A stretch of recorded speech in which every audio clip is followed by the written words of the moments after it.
we have daily inhalers, which is like flow vent, and we have emergency inhalers, which is like your albuterol. Now, every medication has a brand name and has a generic name.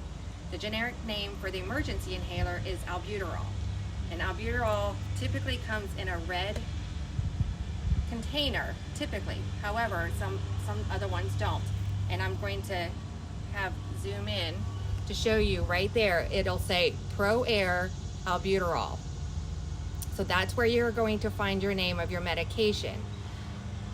And then on the back of the inhaler is how many puffs are left in the inhaler. Whereas, for example, the daily inhaler, the flow vent, is similar in color, but it's a little bit different. And again, the name is on the back of the generic and brand name. When you turn to the side, you will see they have expiration dates.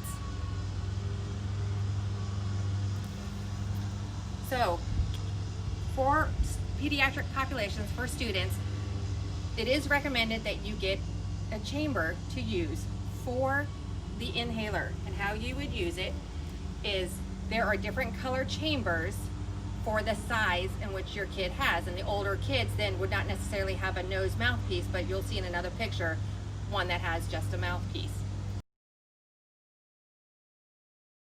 You stick it, you first shake up your inhaler. If you have not used it in a while, you stick it in there. You're going to fit your child's nose and mouth to fit in there. There's a little flap, and I'll breathe here real fast so you can get closer, that you will see. So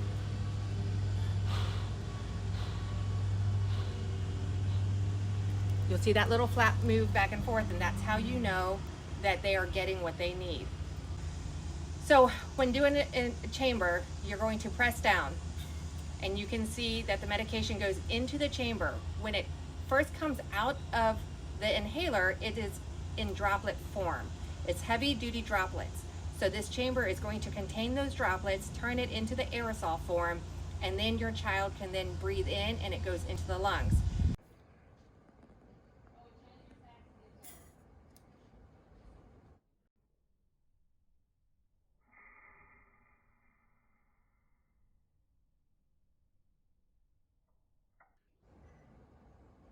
If your child or as an adult, you do this and you breathe it in,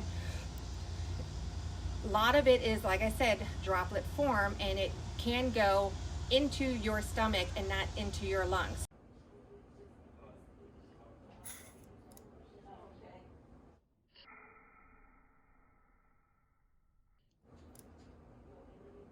This is the best practice that most pediatricians, family doctors would recommend for your child. A chamber, most families and most insurances will cover the cost of a chamber. So talk to your doctor next time you're in, or either call your insurance to make sure that they do cover a cost. So typically that could be given free to your child. The other thing I want to talk about is when a chamber is clean versus dirty. As you can see, this top one is a little bit dirty. The bottom one is more see-through and therefore clean.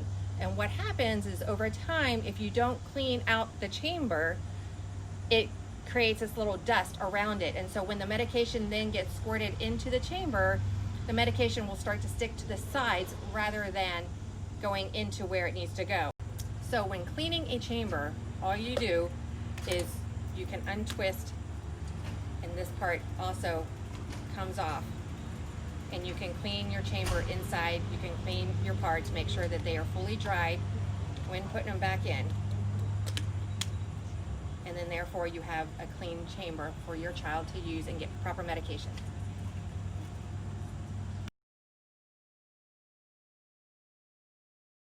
All right, so why is it important for my child to have a daily inhaler versus an emergency inhaler? The daily inhaler, where typically you would take 2 puffs in the morning and 2 puffs at nights, but it's based on what your doctor's directions are for your child. And the reason why it's important is this is a steroid that's going to help your lung sacs stay open.